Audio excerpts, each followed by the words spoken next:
Hi there, I'm Dave and a very warm welcome to Handmade Props. For the last 25 years I've been working as a prop maker, mould maker and designer in the film, TV and entertainment industries, and recently I've been on the lookout for a 3D printer to add to my prop making armoury. When it comes to 3D printing technology, I'm by no means a noob, but sadly I haven't been able to find a printer that would fit seamlessly within my workflow. As with all of my tools, I need a 3D printer that is simple to set up, easy to use, reliable, and I also need a 3D printer that doesn't require much tinkering to keep it running. Last week my wonderful friends over at Dremel were kind enough to send me a Dremel 3D Idea Builder to try out. The question is, does this printer tick all the boxes? Let's find out. The printer's packaging was substantial and protective, but was straightforward to remove. Okay, inside the box we have an instruction booklet, and my advice would be to read this very carefully. Okay, what else have we got in here? We have a quick start guide, and we also have 2 sheets of build tape. Let's remove the large polystyrene block from the top of the machine, and the tape from the front, and the clear plastic cover over the LCD. There's also some tape on the side which we can remove as well.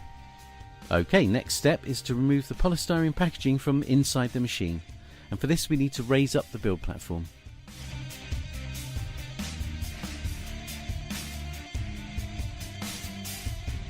Okay, let's remove the first piece of polystyrene, and underneath that we find a nice big spool of white PLA.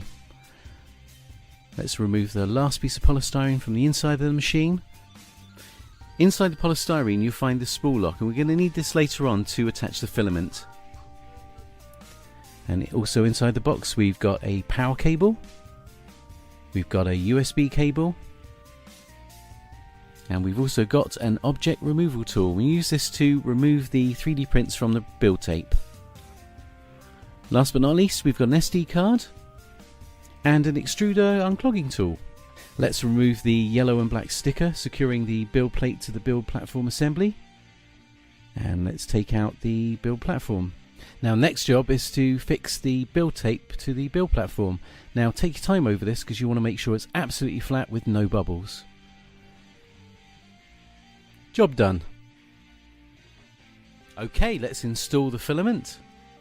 We put the spool into the spool well, and we lock it in position with the spool lock. Now you need to make sure that the spool lock engages with the spool holder, and once you've got it in position and the lugs are in, you turn it 90 degrees and it's locked on. Okay, let's feed the filament through the filament guide until it pops out the other end. And let's install the build platform. Just click it down there. Okay, let's insert the SD card. Connect up the USB if you're connecting your Idea Builder to a computer. Let's plug in the power cable and turn the machine on.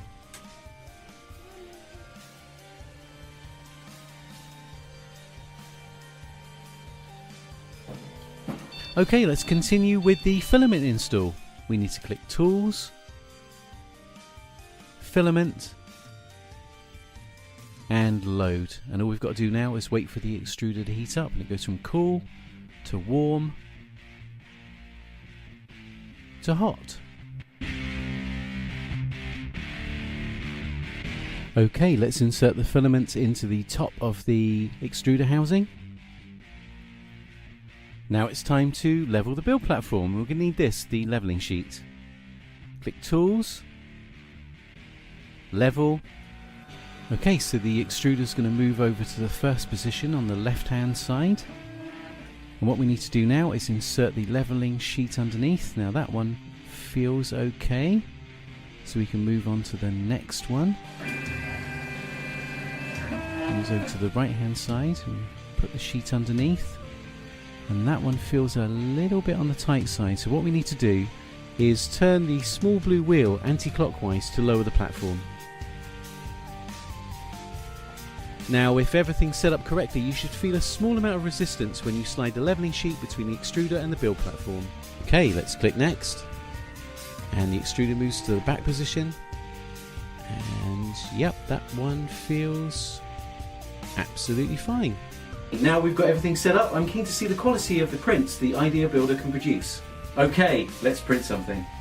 From the main menu, let's press Build and select the SD card, and we're going to print out one of the included 3D models. Let's go for the T-Rex head, and we press Build. Simple as that.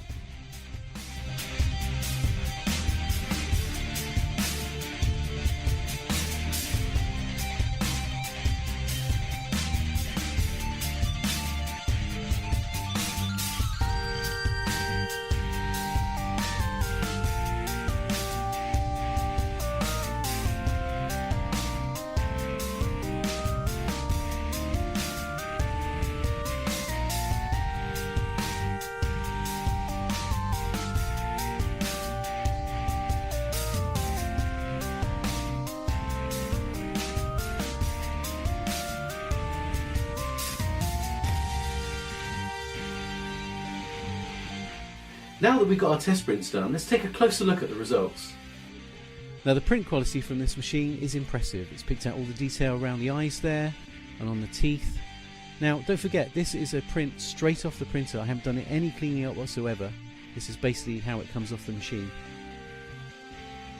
And I also printed out a polar bear finger puppet.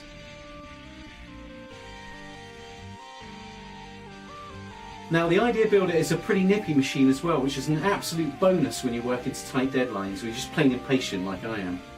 Okay, so to sum up, does the Dremel 3D Idea Builder tick all the boxes? Well, in my humble opinion, it certainly does. Well, the testing doesn't stop here. In future videos, I'm going to be putting the Dremel 3D Idea Builder through its paces to see how it copes with real-world prop making projects. Well, that just about wraps it up for this week. If you enjoyed the video, remember to like, comment, share and subscribe. Thank you so much for watching, and I look forward to seeing you again soon. Take care. Bye.